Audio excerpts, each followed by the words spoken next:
بسم اللہ الرحمن الرحیم۔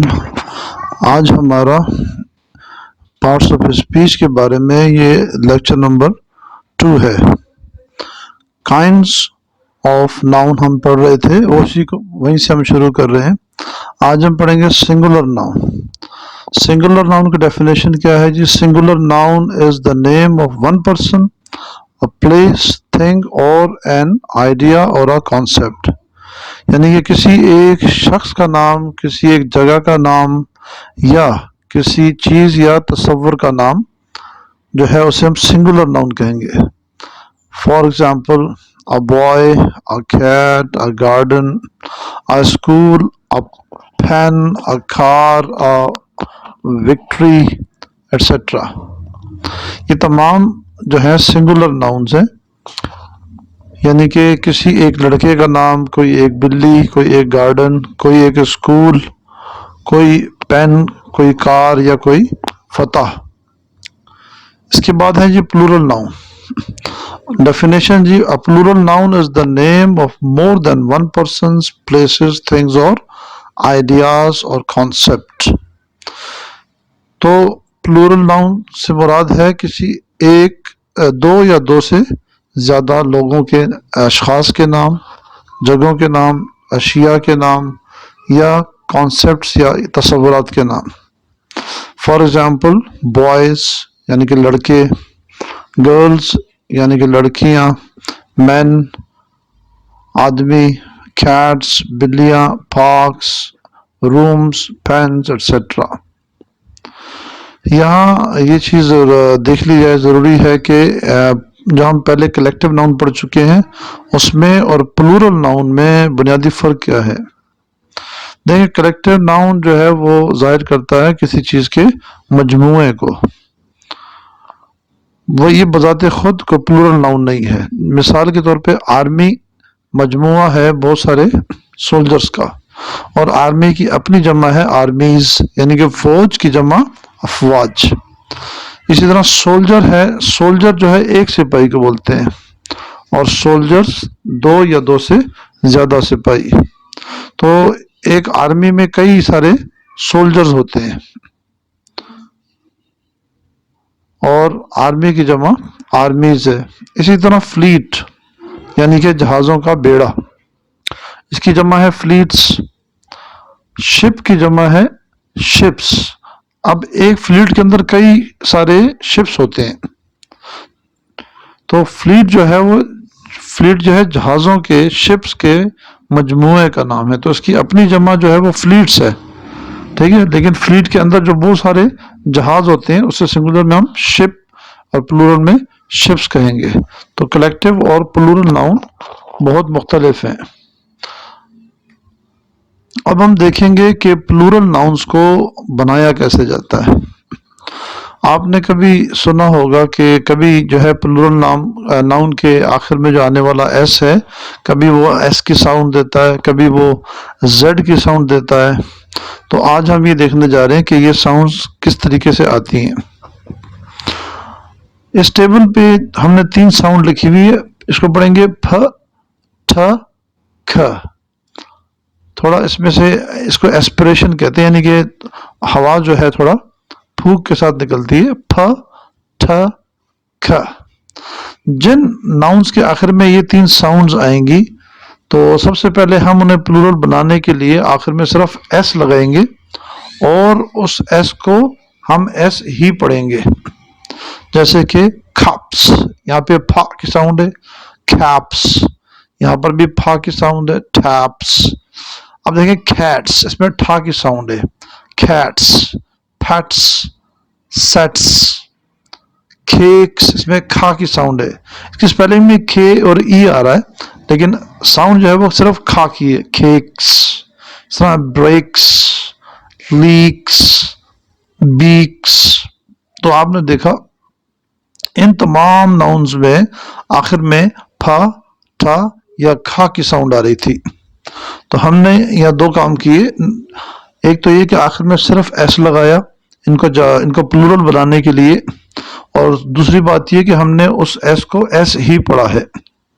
اس کے بعد دیکھیں م، ن، انگ، یعنی کہ یہ جو آئی این جی کی ساؤنڈ ہوتی ہے یہ اس ساؤنڈ کو بولتے ہیں، اس کی علامت ہے، کر کے ہم اس ساؤنڈ کو پڑھتے ہیں۔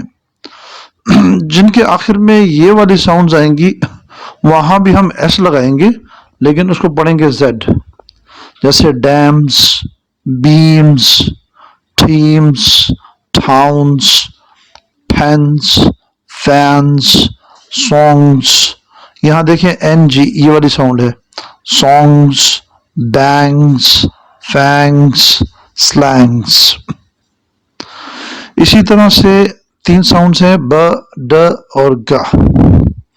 جن ناؤنز کے آخر میں یہ والی 3 ساؤنڈز آ جائیں گی انہیں وہاں بھی ہم پلورل بنانے کے لیے آخر میں ایس لگائیں گے اور ایس کو ہم زیڈ کے ساتھ، زیڈ کی آواز کے ساتھ پڑھیں گے، جیسے کہ bulbs, tubes, cribs, beds, dads, ads, bags, tags, swigs, bugs.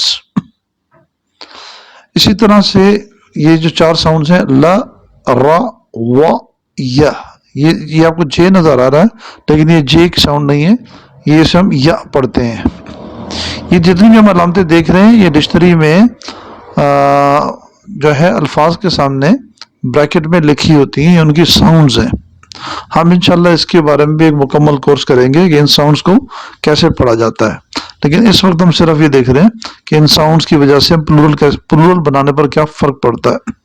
اگر یہ والی ساؤنڈ لا، را، وا، یا اگر یہ ناؤنز کے آخر میں آ جائیں تو ہم ایس لگائیں گے اور اس کو زیڈ پڑھیں گے، جیسے balls, falls, cars, bars, کھاؤز، bows, بوز، اس کو باؤ اور بو دو الفاظ پڑھتے ہیں، کروز، ٹریز، یہ یا کی ساؤنڈ آ رہی ہے، ٹریز، پریز، بوائز۔ اچھا جی، یہاں پر آپ نے دیکھا تھا کہ جب یا کی ساؤنڈ تھی وہ آپ کو یہاں ٹرے، پرے اور بوائے میں ملی تھی۔ اس کے علاوہ اگر یا کی ساؤنڈ یہاں پر آپ غور کریں، یہاں پہ اے وائی، یہاں پر ای وائی، یہاں پہ او وائی، یعنی کہ یہاں یا کی ساؤنڈ سے پہلے وویل آ رہے ہیں، لیکن اگر یا کی ساؤنڈ سے پہلے کانسوننٹ آ جائے، کانسوننٹ پلس یا، تو پھر ہم تھوڑا سا رول کو چینج کریں گے۔ اس سے پہلے ہم یہ دیکھیں گے ایف اینڈ ایف ای، یعنی کہ فا کی ساؤنڈ، یہ دونوں ساؤنڈز فا ہیں، وائف، وائفز، تو ہم وی ای ایس میں چینج کر دیں گے، وولف، وولفز، شیلف، شیلفز، ہاف، ہاوز۔ اب کانسوننٹ کے ساتھ یا کے ساؤنڈ، ٹرائی، ٹرائز، کرائے، کرائز، فلائی، فلائز۔ بعض جگہ ہم آئی ایس کی جو ساؤنڈ ہوتی ہے اسے ای ایس بنا دیتے ہیں تو وہ پلورل بن جاتا ہے، جیسا کہ انالیسس، انالیسز، یہاں پہ خالی آئی کو ہم نے ای بنایا اور کچھ نہیں کیا۔ Thesis, thesis, crisis, crisis. تو بعض اوقات آئی آخر میں آنے والے آئی ایس کو ای ایس بنا دیتے ہیں اور ہمارا جو ہے وہ ناؤن پلورل ہو جاتا ہے۔ اب یہاں پر دیکھیں کچھ ساؤنڈز ایسی ہیں جن کے بعد ہم ای ایس کا اضافہ کرتے ہیں اور اس کو کھینچ کے از پڑھتے ہیں۔ ان میں ساؤنڈز ہیں سا، ز، شا۔ یہ میں نے جو لکھی ہے اسپیلنگ لکھی ہے لیکن یہ علامت اس کی یہ بریکٹ میں لکھی ہوئی ہے، ڈکشنری میں جو علامت دکھائی جاتی ہے وہ یہ والی علامت ہے۔ اس طرح سے چھ، سی ایچ کو بھی چھا پڑھتے ہیں، ٹی سی ایچ کو بھی چھا پڑھتے ہیں اور اس کی علامت یہ بریکٹ میں لکھی ہوئی ہے، یعنی کہ جو شا والی علامت ہے اس کا ٹی کا اضافہ کر دیا، اس کو پڑھتے ہیں چھا، اسے پڑھتے ہیں اکیلے کو شا، اس کو پڑھتے ہیں چھا۔ اسی طرح ایکس، او اور یہ ہے جا، جس کی علامت اوپر دیکھیں ہم نے پڑھا تھا یہ جو ہے یہ یا ہے، یا یہ ہے یا، لیکن یہاں جو ہے جا اصل میں ڈکشنری میں علامت یوں لکھتے ہیں جیسے یہ بریکٹ میں لکھی ہوئی ہے، اس طرح سے علامت لکھی جاتی ہے جا۔ تو جب یہ علامت لکھی ہو تو آپ سمجھ جائیں اس کو اپنے جا کی آواز پڑھنی ہے۔ تو یہ جتنے بھی ساؤنڈز آپ نے دیکھی ہیں اگر یہ کسی ناؤن کے آخر میں آ جائیں تو ہم کیا کریں گے، ہم آخر میں ای ایس کا اضافہ کریں گے اور اس کو ای کھینچ کے پڑھیں گے، جیسے کہ classes, buses, blitzes, buzzes, brushes, watches, boxes, potatoes, bridges and badges۔ اس لیسن میں بہت جو ہے وہ توجہ کی ضرورت ہے، ٹھیک ہے، اسی لیے ہم اس لیسن کو اس وقت یہاں پر اسے ختم کرتے ہیں، اور نیکسٹ ٹائم ہم انشاءاللہ اس کو تھوڑا مزید پڑھیں گے، ناؤنس کو، کہ مزید پلورل ناؤنس جو ہے وہ کیسے بنائے جاتے ہیں۔ تو جیسے پہلے بھی میں آپ سے ریکویسٹ کی تھی کہ آپ نے صرف ویڈیوز کو دیکھ کے اور آگے نہیں گزر جانا، بلکہ ان تمام چیزوں کو اپنے ذہن نشین کرنا ہے اور ان کو اپنے اچھی طریقے سے یاد کرنا، ان کی پریکٹس کرنی ہے۔ سو آج کے لیے اتنا ہی، اوکے، السلام علیکم۔